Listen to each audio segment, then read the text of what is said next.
Hey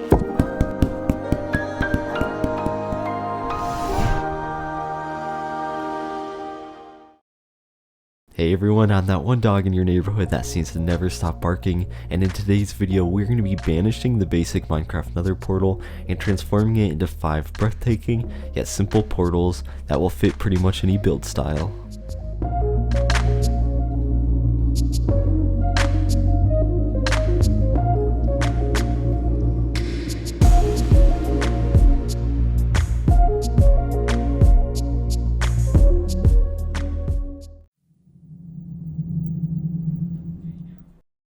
And welcome to the Deep Dark, a new world full of mystery and fear, and the perfect home for our evil-looking Deepslate portal.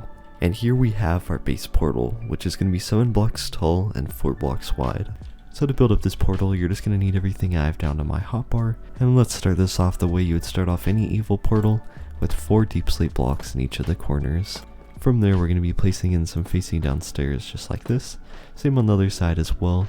And once those are in, it's going to be a slab in between these on the top half of the block, and between these is going to be 2 slabs on the bottom halves to kind of act as our pathway into the portal, and it's just mimicking what we just did to finish up our first layer. And the portal's already looking pretty cool, but we do have some more work to do, and that's going to be placing in some slabs on the top half of both these blocks, kind of in these 3 little groups. Then in between them in these corners is going to be a wall, and that's going on that 3rd layer right there. And I just did the same on the other side as well, so we can continue on to our 4th layer, which is going to be 2 stairs facing downwards, and then we're going to connect those up with some slabs. And the other side is done once again, so let's continue on the pattern we were kind of doing down here, with our slabs on the top half of the blocks, wrapping around like this. Then this time our wall is going to go on the bottom half, so just right there. And now we could work on the top of the portal by wrapping some slabs all the way around the top, going all the way minus the corners. And then in the corners is going to be our 4 walls once again, and now we just have one more layer to do on top here, so that's going to be some slabs on top of the walls, on top of the obsidian, and then also in the back, right here, and the front of the portal we're placing in our 2 little groups. Then I'll just place in a little bit of decoration lighting with our candles in our 8 spots that we have kind of open here, and I'm just going to do some random groups of 1 to 4. And once all those candles are placed in and lit, the very last thing is just to light our portal. And here's what that portal looks like in some brighter light, so let's move on to portal number 2.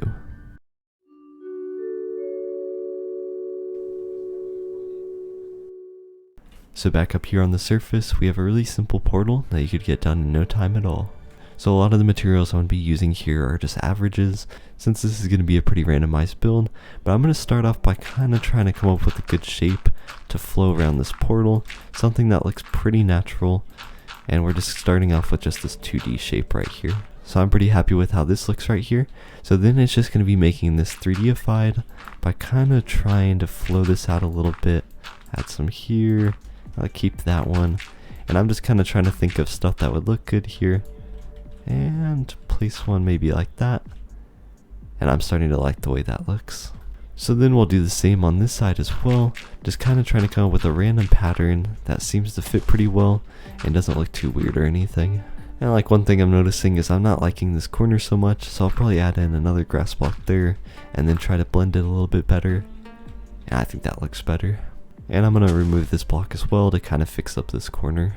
And now that that's done, I'm going to try to make these slopes a little bit more natural by adding in some andesite stairs just in a few different spots. Don't want to go too crazy with this. And to make the andesite stairs blend in a bit better, we're just going to go in and add in some andesite blocks in a few different spots. So now there's that texturing, looking pretty good. So from here it's just going to be adding in our plants and nature. So I'm going to start out with some leaves. We'll do kind of a few more closer to the bottom. So I'll probably figure out just where these all look the best. And I'm pretty happy with that. Then we'll also add in some just kind of randomized up on top. And now we have our 2 little tree things to plop down, so I'll put one on that side and one on this side. I also just remembered I want to add a little bit of andesite texturing on the floor as well, so we'll just do a few little spots and splotches all around here. And that kind of helps it to blend into the floor a little bit better. And now that pretty much everything's done, it's just going to be doing the final blending by placing down some bone meal all throughout the build and kind of getting it to blend in with all the surrounding grass. And we could add in just a few scattered lanterns if we want some lighting on the build. And the very last thing to do is just to light the portal, and now we have this really nice natural portal that blends in really well and looks like it's just rising up from the ground. So this next portal here is going to be quite a bit different than the last two that we just did, and we're going to start it off by placing down just two walls like this. On top of this wall here is going to be a stone brick, and then on top of this stone brick is going to be a stair facing in this direction. Then we're going to plop down another stone brick block, a stair kind of facing in this weird direction like this, and then another stair here, and another stair there. And then below the stair we're going to puke out a block so it sticks onto it just like this. Behind that block is going to be a wall, then a stair, and then another stair underneath that one, so everything lines up like this. And now back up on top, we're going to build this guy's booty by placing in two stairs like this, and then two facing forward here. And then we'll repeat that pattern once more to go up one more layer. And then on top of that is going to be two more stairs now facing this way. Then we got to place in two temporary blocks just to get another stair in like this. We can now remove that temporary block, place another stair to the side of that, and then we're going to create this little ball shape type thing by placing in two more underneath this, kind of at this weird angle to get something like that, and then just our final four here. So that's pretty much the type of shape we're going for here. And out of the side of our shoulders here is going to go a wall, then two blocks, another wall, and then a block underneath here. And this portal here I actually have in the wrong spot, so I'm just going to scoot it over another block. And that allows us to place our slab on top of this block.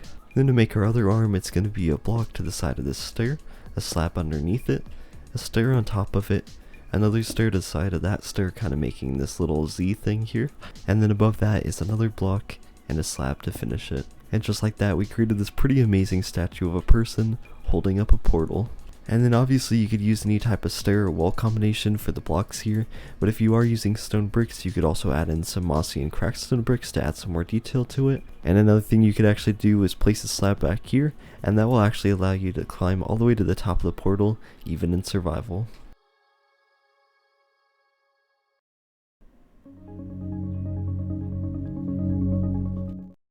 And our next portal here is a really beautiful one, but it's definitely our most complex of the 5. So we're going to start off by building up a big perimeter around our portal. I'm using grass blocks since we're going to have that in the ring in the end, so it should be one of the easier ones to use, but you could also use something like andesite. And I'm pretty much just going to build up a random unique circle that goes fully around our portal. I'll show you what I'm talking about at the end. So here's the shape that I created, and the only other thing we want to do is kind of create an extra little nub on it. So I'm just going to build that right over here, and you want it to be just about this size. So our next step is going to be to texturize our perimeter, and for that I'm going to be using coarse dirt, tough, andesite, and andesite stairs. And I'll pretty much just be placing these in random little sections all the way along the perimeter. So right now I'm just starting off with our andesite. I'm doing a few little groups of 2, some just by themselves, and I'll do a group of 3 right here. So kind of just like this. And we'll do that for all of our materials. So now I'll put in some of the tough, do one there. And it's just going to be the same sort of thing going all the way around this build. And after doing that, this is what I ended up with. So now I'm just going to add in a few more andesite stairs kind of sticking off of the perimeter, just in a few random locations. And after that I'm going to come to each side of our portal and build up kind of a pathway onto this. So I'll do some random cobblestone slabs, as well as some andesite slabs with them too. Then once we get that kind of step done there, we're going to continue it on with some randomly placed cobblestone stairs, kind of connecting up our edge of our perimeter to the portal. And then there's all of our cobblestone ones. I'm going to do the same with our andesite as well, and we should end up with something just like this. So I'm just going to do the same on our other side as well, so we have a full pathway through this build. And there is that all completed. And now the next step is going to be to fill in our whole perimeter completely with water, and that includes these stairs as well. And already things are starting to look really nice. But what I am noticing here is I don't like this solid line so much, so now is a good time to come and touch up our area and try to make things look a little bit more natural. And I feel like that's looking a whole lot better. And that's pretty much finishing up our main structure for the pond itself. So now we want to work on the structure of our huge tree that's going to arch over this whole pond. So that little nub we created on the side of our perimeter is going to be the home of the trunk of our tree. So let's start off by placing down these 6-sided oak logs, and kind of a pretty bulky setup like this I think looks pretty good. And then we're going to kind of build that tree up at a little bit of an angle, but mostly upwards. And as we're going up, we're going to want to slowly taper out the width of this tree to kind of get a shape like this. And now I'm just going to continue with that shape, but we're really going to want it to start leaning to the side, so we'll mostly be going sideways with just a few gradual upward slopes. And I even ended it with it going down a little bit. From there we're going to be building up some oak fence branches, but before we place those down I want to add in a few of these little tree nubs that will kind of be the starting block to our oak fences. So here's pretty much what I'm talking about with those. And now on all those nubs we just created, I'm going to extend out just 3 or 4 oak fences, trying to create some pretty natural looking branches. And I'm pretty happy with how that's looking. Now on the end of each of these oak fences, we're going to build up little leaf clumps. So I'll kind of try to surround our ending fence right there. Then at that point, I'm just going to be making a random little blob. And there's our tree with all the leaf blobs on the end of each branch. Except for, actually I'll leave this one how it is. It would be kind of nice to have one empty branch. And now we're just going to finish up our leaves. And by the way, I'm using these azalea, I think it's pronounced, leaves. And the reason we're doing that is because we're going to add in some of these flowering ones in just a second. But anyway, I'm going to add in some of these leaf blobs on the tree itself, on this like main branch here, just to kind of get the leaves more surrounding the tree type look, I guess. I don't even know. And that is looking really good. I think the very last thing I want to do with these leaves now is just add in maybe a few more down here. And yeah, that's pretty good. So now we could switch over to our flowering ones, and all I'm going to do with these is just go through and break some of the leaves we already have and switch them out for these flowering ones, pretty much just at random once again. And there's what it's going to look like with all those in place. And the very last thing to do before just decorating the place with our plants is going to be to add in a few hanging lanterns. I'll probably go for about 3 of them, and I'm just going to try to get these spaced around the build. And just some tips for these is I tried to get these all at some random heights, and also try to connect them all up to some real branches. And now with that done, the first plant I'm going to start with is our vines. So I'll place in a few just around our portal. I don't want this to be too buried in vines, but getting that kind of covered over look looks pretty cool. And I'm also just going to place some of the vines around our perimeter at random. And now we could take some of our little trees and also put a few of these around our build. And the very last thing I'm going to do here is just put in a few of our little drip leaf plants, but this is really customizable and you could put in whatever plants you want, maybe some sugar cane or bamboo, or really just a whole range of stuff. And that just leaves us to light our portal. And I think this is just an absolutely beautiful build. It looks great during the day, and at night it looks pretty crazy too. But I mean, yeah, I'm actually just really proud of this one, but let's move on to our next.